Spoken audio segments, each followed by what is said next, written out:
Saya panas mendengar uang yang dibelanjakan oleh para pelancong Indonesia ke luar negeri dalam 1 tahun itu bisa mencapai 700 triliun rupiah nilainya, atau hampir setengah APBN. Ini perilaku elitis yang tidak sampai 3% populasi Indonesia. Sementara turis mancanegara kalau belanja di Indonesia di total tidak sampai 200 triliun setiap tahunnya. Tekor sebenarnya kalau apple to apple, namun yang penting ekonomi berputar. Sekarang dari sisi jumlah, ternyata jumlah orang yang datang ke Indonesia jauh lebih banyak dari jumlah pelancong Indonesia ke luar negeri. Tapi spendingnya banyakkan orang Indonesia di luar negeri. Orang Indonesia itu memang jago belanja. Kalau turis mancanegara ke Indonesia pulang bawa oleh-oleh gantungan kunci yang hanya puluhan ribu nilainya. Sementara turis Indonesia ke luar negeri pulang bawa tas Hermes, Louis Vuitton yang harganya ratusan juta. Sekarang kita harus turun tangan membantu pemerintah yang sudah bingung, nggak ngerti lagi mau bikin apa. Yang penting tahun 2024 tongkat estafet kekuasaan harus di lingkaran mereka agar abadi kekuasaannya. Sementara rakyat asal survive. Toh rakyat sudah pinter, otopilot semua cari makannya. Bagaimana membantunya? Nah, ini bedanya New Mind dengan oposisi pengkritik yang bisanya oposisi itu lihat kejelekan pemerintah, tetapi nggak tahu juga solusinya apa. Kalaupun ada solusinya,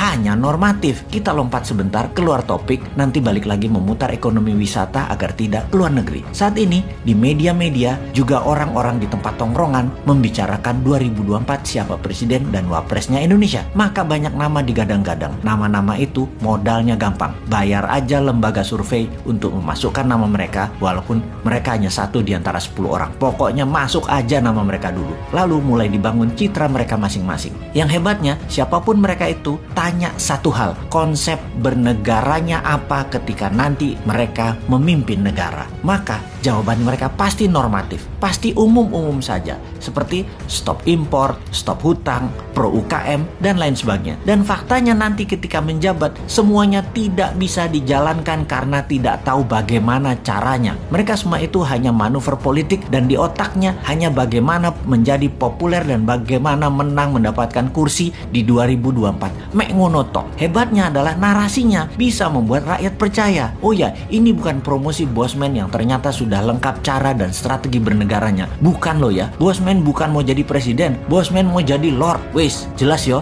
Ini semua buat nyindirin positif. Kita nyindir incumbent, nyindir yang cari popularitas di tahun 2024 dan nyindir oposisi supaya semua punya konsep bernegara. Misalnya mereka mengatakan akan menghukum mati koruptor. Itu Bosman sudah usulkan. Cari lain lagi. Pajak diturunkan.